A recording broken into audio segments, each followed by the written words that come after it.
Welcome back to another episode working on the Fiero here. This is part 3 of rebuilding the Fiero's engine, and hopefully this will be the last part of this ultimate rebuild. As I've said before, we are going back stock, so we will be going back with the original pistons, just re-ringing them. I have a new timing set we'll be installing, and a lot of the parts that I just restored and cleaned up. We will also be removing the valves and lapping them, as well as putting new seals on, and a bunch of other small things to hopefully improve this old engine.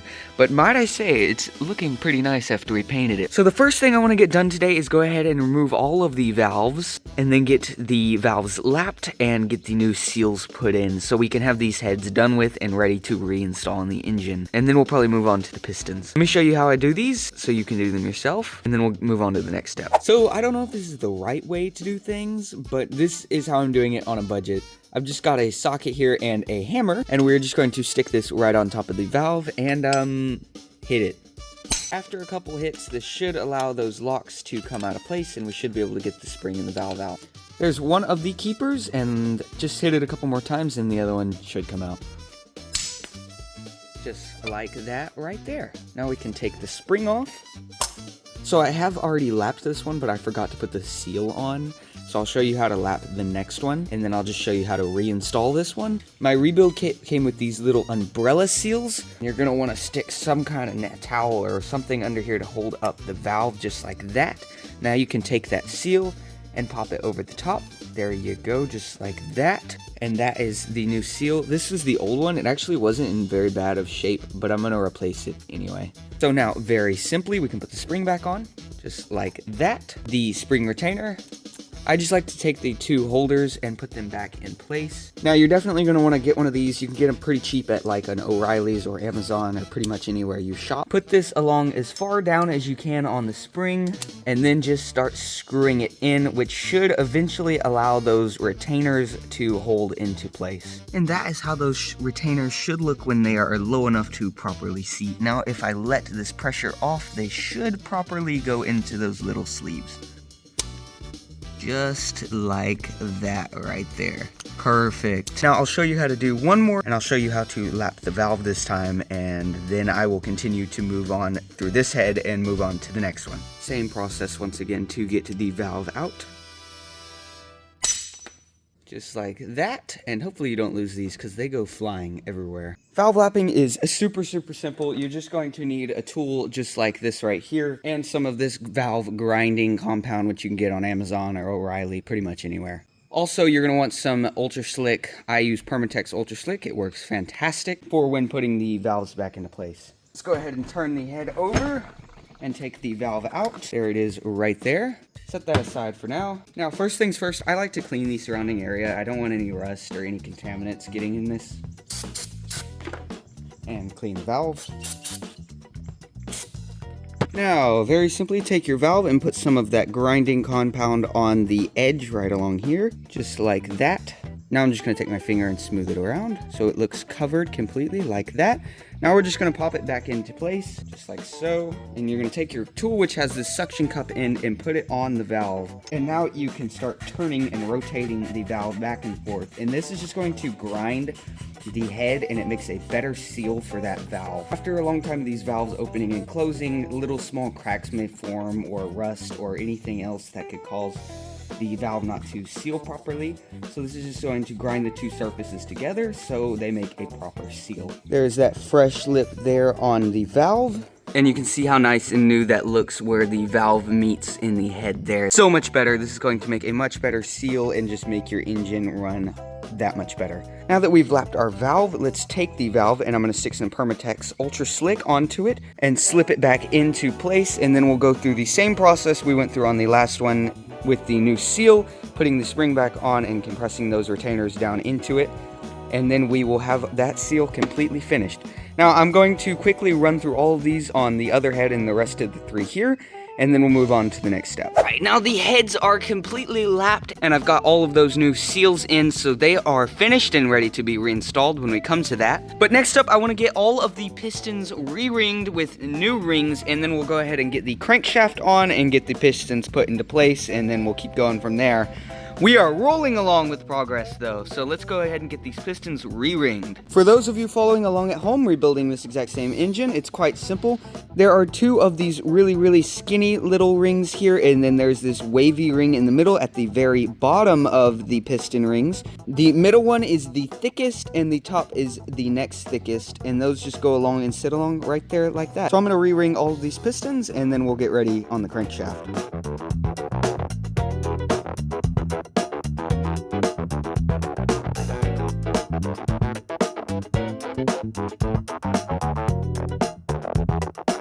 That is all of the pistons re-ringed. Now let's go ahead and get the crankshaft reinstalled into the engine. Alright, so I got these main bearings figured out. This is from back to front of the engine. The front and back ones are exactly the same. They are both very thick. These are the bottom ones with the holes, and these are the top ones. I'll go down the line here. These are thicker. They're exactly the same as the front. These ones second from the back, they have these lips on each side, front, top and bottom. The second closest to the front are the skinniest ones, holes in the bottom once again, and the solid ones on top.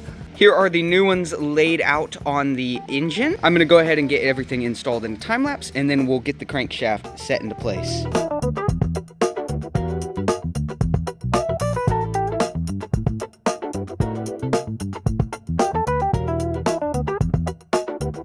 Those are all of the main bearings installed for the bottom and the top. Now I'm going to very gently put the crankshaft in and then go ahead and secure it down. Hopefully everything goes smoothly. Once again, I'm also going to soak these bearings in this Permatex Ultra Slick. This stuff works fantastic. I highly recommend. I'm just going to lather these up and then slide the crankshaft on and hope everything goes smoothly.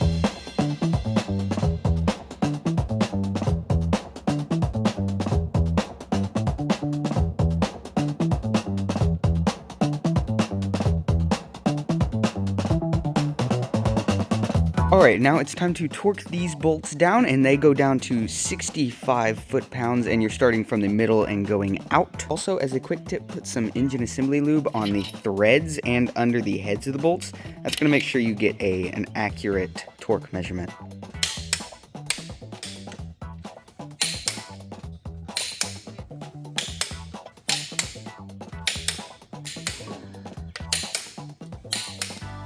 That is the crankshaft fully torqued down and looking fantastic. It's nice to see parts going back onto this engine after so long. Now it's time to move back to the pistons. Very sadly, I have come to the realization that the kit that I bought from Pro Engine Rebuilders did not send me a part they were meant to send me. That being the piston bearings. Those are the old ones there, and I do not have the new ones. I've looked everywhere, and it appears that they just did not send me the new piston bearings. So I'm gonna have to order those, and we'll have to come back in a week or so and restart on this. But for now, I think we can go ahead and install the camshaft and possibly even the timing set, and I'll see what else we can do, but we cannot install the pistons today. Very unfortunate.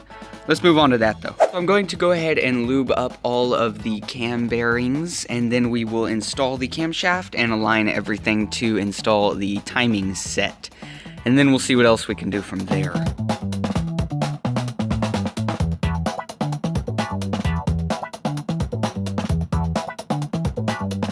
Alright, the camshaft is now in. Let's go ahead and start on the timing set. My set did include this crankshaft gear that goes down here on the bottom, but honestly this one looks fine and I probably would have had to have pressed it out, so I'm just going to leave it. You also have to take off this guide here, and I will be replacing it because my set came with a new one, and then we will install the camshaft gear and put the chain on and then the new guide, and that should be the timing set. I'll also explain how to make sure your timing is set correctly in just a minute.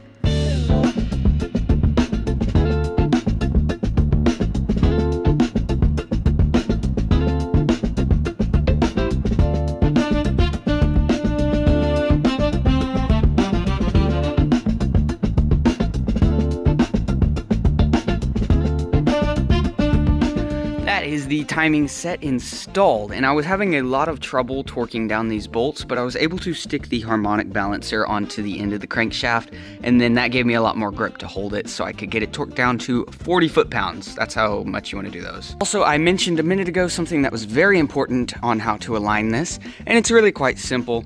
As you're getting your gear put on and your chain put on at the same time, just make sure that dot right there and this dot right here are meeting up exactly facing each other. It's not very hard. It's just so you can get your timing right later. And ours is spot on. So just make sure to follow these steps and you should be good to go. Now that we've got the timing set installed, I've got the timing cover right there and we can go ahead and get that bolted on as well.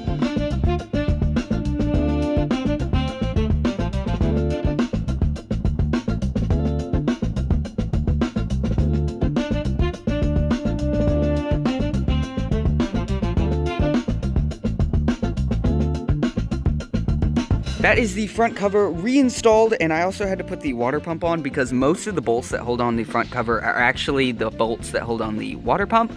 So hopefully I did a good job with the RTV and we won't have any leaks, but we shall see. Unfortunately, this is where we're gonna have to call it a day for now. I will have to wait until the new piston bearings come in and then we can come back and get started on the next part. For you guys, it'll be instantly. For me, it'll probably be a couple weeks, but I'll see you guys then. I am back 2 weeks later and I finally got the piston bearings, the brand new ones right here. So now we can finally get the pistons installed onto the crank and we'll go over how I am going to be doing that in just a minute. But first, I'm going to be slicking all these with some Permatex Ultra Slick and then we will install the new bearings onto the pistons and get the pistons hit into place. Putting the bearings on is super simple. You just want to make sure your mating surfaces are very clean. Then just grab your new bearing. There is a little indentation on this side and that matches up with the indentation on the piston as well as the cap. And that matches up with the part on the connecting arm as well as the cap. So just go ahead and place that right into place and then you can just kind of take your hand and push it down. And this is kind of hard to do with one hand, but I need to hit this down so that both sides are level on the piston. So now you can see both sides are good and level. I'm just going to put some Permatex Ultra Slick on this to make sure it's very nice and slippery. And then go ahead and do the same with the cap. And in case you're like me and you didn't know how the cap goes on to the connecting arm, both of these indentions go on the same side. So the indention's on this side of the connecting arm and the indention is on this side and they both go to the same side. Also, you want to be very careful when taking your pistons out of the engine. Make sure that you're putting them together. I forgot to do that and luckily I was able to match them back together, but be more careful than I was. So I'm going to do this for all 6 pistons and then we'll get it reassembled in the engine. Now that we've got all of the new bearings onto the pistons, I'm going to go ahead and show you how to do one of these and then I'll just do a time lapse for the rest of them. So you're going to need one of these piston ring compressor tools. These are pretty cheap at basically any kind of automotive store. All you're going to do is put this around the top of the piston and then tighten it down to where your rings compress, which will allow us to be able to put the piston inside of the bore, and then we can use the butt end of a hammer to go ahead and gently hit that in, making sure it's aligned down there to the crankshaft. Now I have the piston rings compressed just like that with the compression tool. Now you want this opening to face the front of the engine where the water pump is on both sides. So I'm just going to gently set this down into here, lining up the piston. You can just take the end of a hammer like this and you're just going to very gently start to press this into place. And as it starts falling into place, make sure you're watching down below to make sure it aligns with the crankshaft. There goes the compressor. We can go ahead and take that off. Once it starts making that different sound, you know it's properly seated and you can move on to the next piston. Now we can take the cap with the new bearing on, making sure that it is facing the same way. Both notches go on the same side. And very gently tap that into place. Now I'm going to just loosely put on the bolts, and a little tip, make sure to put some assembly lube on the bottom side of your bolt before you put it on. This will make sure you get an accurate torque spec. Alright, that is the first piston installed and ready to go. Now I've just got to do that same exact process to the other 5, and then the pistons will be done.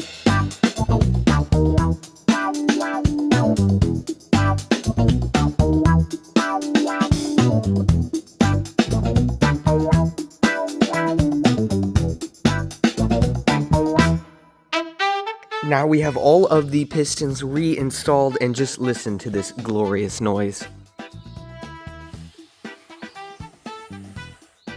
Oh, that's exactly what a perfectly rebuilt engine sounds like. Now it's time to get down onto the bottom side of the engine to put back the oil pump and the oil cover and all of those things down on the bottom. So let's flip the engine over and get started on that. Now that we have the engine flipped over, there's a few things we have to do before we start putting the oil pickup and pan on. First being, you don't have to do this one right now, but I'm gonna go ahead and do it. I'm gonna put the front crankshaft seal into place. So make sure to clean that area up really well. No RTV is needed, as well as this back seal here, which you are going to put RTV in that corner there and in that corner there, and just a small little bead to help glue down the seal, and then push this one down into place as well. I've got this rear seal done now, so I can just go ahead and pop that right into that groove.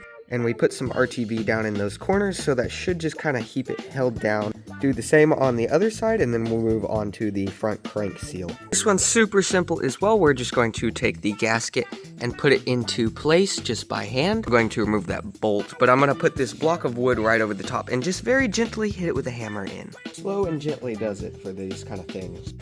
So that's it, super simple. You just want it to be flush with the timing cover there, and you should be good to go. Now we can move on to the oil pickup and the pan. All right, I've got the oil pump sitting in place here, and we need to torque this down to 35 foot-pounds.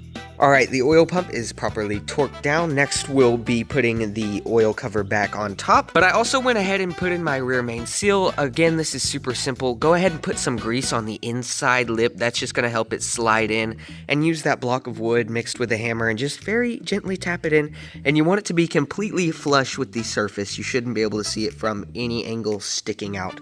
And then you will have properly installed your rear main seal. Now it's time to go ahead and put the oil cover back on top. And these are going to get tightened down to 10 foot-pounds. We're going to come along here and install the gasket and also add some RTV in some very specific spots. All right, so go ahead and line up your gasket like I have here. Make sure all of the holes line up perfectly. And we're going to put some RTV in a couple key locations. One being right here at this main seal where it butts up here. You just want to put a small little dab right there. Nothing crazy, just a small amount, and the same on the other side. I am going to run just the smallest little amount around these holes as well on every single hole. Some in the front corner here and some maybe in the back corner here. You don't want to just lather this thing up in RTV though.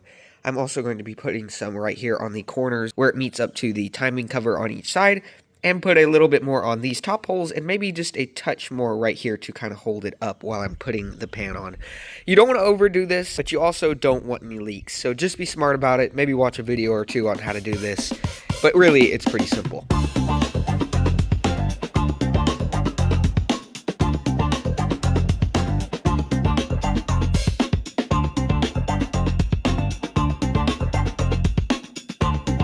That is the oil pan fully bolted back on. Now we can flip over the engine and go ahead and get the heads put on. It is time to start putting on our freshly lapped heads.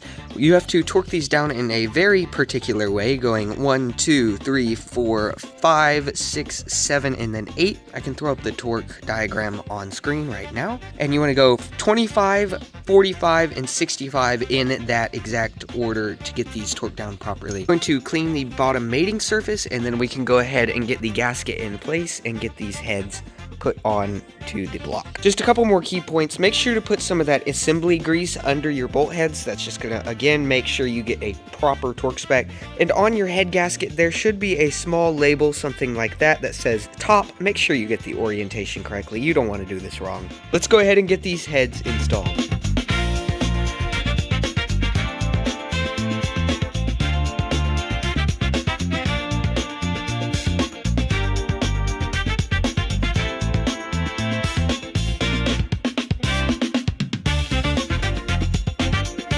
Alright, the heads are now installed, and it's time to go ahead and install the lifters and the push rods. I have the new lifters here, and I've got the push rods soaking in some Ultra Slick. I'm going to do the same with the lifters. I'm going to go ahead and get some assembly lube and put those all around those and slip them down into place. Then we can put the push rods on top, and we should be ready to move on to the lower intake manifold.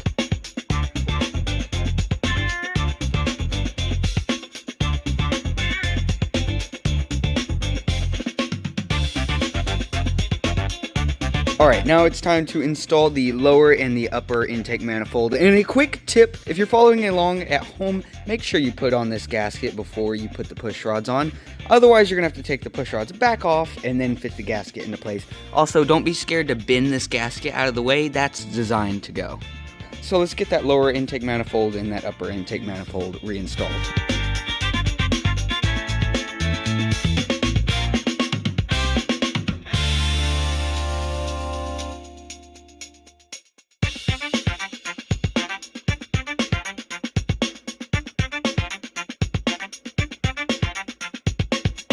That is the lower intake manifold installed, and I didn't say this before, that those bolts torque down to 15 foot-pounds. So now it's time to install the upper intake manifold, and I have a paper gasket here we're going to install just like that. So I'm going to clean the mating surfaces on both pieces and on this side as well, and then we will get that torque down to 18 foot-pounds, and the upper intake manifold will be done.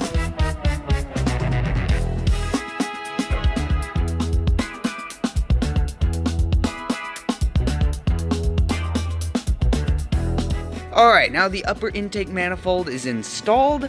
Unfortunately, the next step, as far as the top goes, is to reinstall the fuel rail. I'm actually ordering some brand new fuel injectors just to have ease of mind and make sure this engine is going to run best it can. So while I wait for those to come in, we're going to bypass that next step and move on to something else. Alright, now we can go ahead and install the valve cover gaskets and the valve covers. And then we can move on to the distributor and the thermostat and those sorts of things.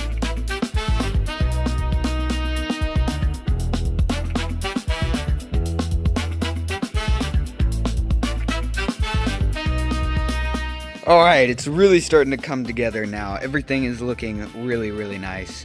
Unfortunately, you do have to take off the upper intake manifold to get the valve covers on, which is a really, really poor design in my opinion. But now we've got the valve covers installed, I think we can get started on the distributor or the thermostat, whatever I decide to do next. But that should be relatively simple. It was time to go ahead and reinstall the distributors. So I made sure I was at top dead zero, perfectly as I am. If you don't know how to do that, go ahead and turn your engine over until you feel air coming out of cylinder number 1, and then you're going to make sure it's facing the 0 mark on your timing bar. Once that's finished, go ahead and drop in your distributor. You want it to be facing the 5-ish o'clock mark, and that should be a properly positioned distributor. Now I'm going to gently go ahead and bolt this back down so it'll stay in place, and we should be good to go. Alright, now I'm very quickly assembling the thermostat housing and gasket, so I went ahead and put the new O-ring onto the gasket, and that just slips into the top here of the thermostat housing until it is fully seated. Then I'm going to put some RTV on the top and the bottom of the paper gasket and very gently bring this down to 18 foot-pounds. The housing should sit right about like that.